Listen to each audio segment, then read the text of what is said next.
Iran ಮೇಲೆ Israel ಮುಂಜಾಗ್ರತಾ ದಾಳಿ ನಡೆಸಿರೋ ಬೆನ್ನಲ್ಲೇ ಅಮೆರಿಕ ಕೂಡ ಇರಾನ್ ಮೇಲೆ ದಾಳಿ ಶುರು ಮಾಡಿಕೊಂಡಿದೆ.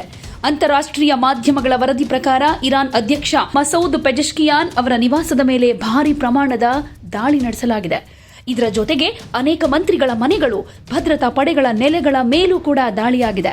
ಗುಪ್ತಚರ ಸಂಸ್ಥೆಯ ಕಚೇರಿಗಳ ಮೇಲೂ ದಾಳಿ ನಡೆದಿದೆ.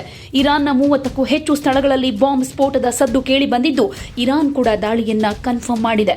ಸುಪ್ರೀಂ ಲೀಡರ್ ಅವರನ್ನ ಸುರಕ್ಷಿತ ಸ್ಥಳಕ್ಕೆ ಕರೆದೊಯ್ಯಲಾಗಿದೆ ಅಂತ ಇರಾನ್ ಹೇಳಿಕೊಂಡಿದೆ.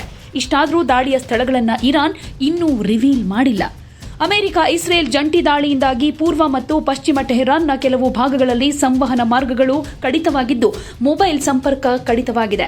ಆದರೆ ಕೆಲವು ಪ್ರದೇಶಗಳಲ್ಲಿ ಇಂಟರ್ನೆಟ್ ಕೂಡ ಅಸ್ತವ್ಯಸ್ತವಾಗಿದೆ. ವೆನೆಜುಯೆಲಾ ಮೇಲೆ ಅಮೆರಿಕ ನಡೆಸಿರೋ ದಾಳಿಯನ್ನ ಅರಿತಿರೋ ಇರಾನ್ನ ಸುಪ್ರೀಂ ನಾಯಕ ಖಮೇನಿ ಗುಪ್ತ ಸ್ಥಳಕ್ಕೆ ಶಿಫ್ಟ್ ಆಗಿದ್ದಾರೆ.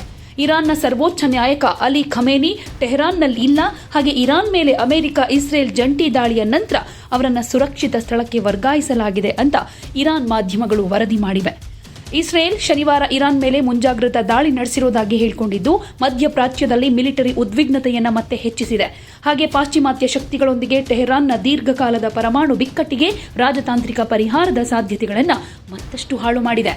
ಕಳೆದ ಜೂನ್ನಲ್ಲಿ ಇಸ್ರೇಲ್ ಹಾಗೆ ಇರಾನ್ ನಡುವೆ 12 ದಿನಗಳ ವಾಯು ಸಂಘರ್ಷ ನಡೆದ ಮೇಲೆ ಇರಾನ್ ತನ್ನ ಪರಮಾಣು ಹಾಗೆ ಬ್ಯಾಲಿಸ್ಟಿಕ್ ಕ್ಷಿಪಣಿ ಕಾರ್ಯಕ್ರಮಗಳನ್ನು ಮುಂದುವರೆಸಿದ್ರೆ ಮುಂದಿನ ಕ್ರಮ ಕೈಗೊಳ್ಳಲಾಗುತ್ತೆ ಅಂತ ಇಸ್ರೇಲ್ ಹಾಗೆ ಯುಎಸ್ ಪದೇ ಪದೇ ಎಚ್ಚರಿಕೆ ಕೊಟ್ಟ ಮೇಲೆ ಈ ಹೊಸ ದಾಳಿ ನಡೆದಿರುವುದು.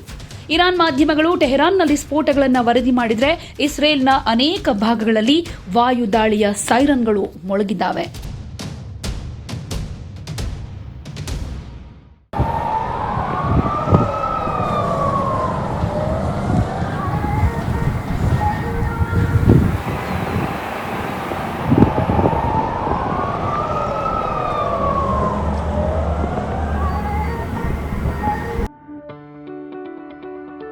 ಯಾವುದೇ ಸುದ್ದಿಯ ಅಪ್ಡೇಟ್ ಅನ್ನ ಮಿಸ್ ಮಾಡ್ಕೊಳ್ಬಾರ್ದು ಅಂದ್ರೆ ಈಗ್ಲೇ ಒನ್ ಇಂಡಿಯಾವನ್ನ ಸಬ್ಸ್ಕ್ರೈಬ್ ಮಾಡಿ. ನಿಮಗೆ ಬೇಕಾದ ಭಾಷೆಯಲ್ಲಿ ಎಲ್ಲಾ ಸುದ್ದಿ ತಿಳಿಬೇಕು ಅಂದ್ರೆ ಒನ್ ಇಂಡಿಯಾ ಆಪ್ ಅನ್ನ ಡೌನ್ಲೋಡ್ ಮಾಡ್ಕೊಳ್ಳಿ.